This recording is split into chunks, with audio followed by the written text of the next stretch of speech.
What is up guys? So para sa una natin test ride guys, ito yung SYM Cruisin GT na 150cc. Liquid cool na yan. EFI, keyless, ABS, may traction control na din. So, liquid cool na rin yan para mas efficient siya and mas maganda sa mga long ride. Test ride natin yan. Panel lang motor na to guys. Nandito na lahat ng mga information na pwede mo makita. So may traction control, pwede mo siyang i-off. And pwede mo siyang i-on. Tapos may orasan dito.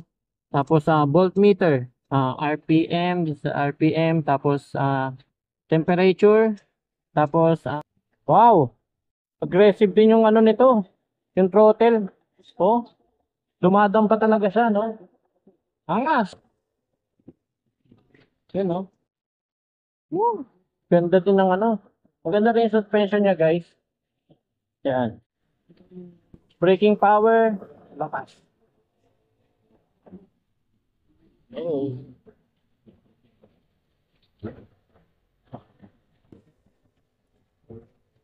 Para sa performance ito, malakas yung power din ito. Then yung throttle niya, responsive din. Aggressive. Sa bawat piga mo ng silinyador, guys, nagre-response agad talaga yung throttle niya. Oh. Ganda din ang motor na to. So maganda din to subukan sa mga ride, sa long ride.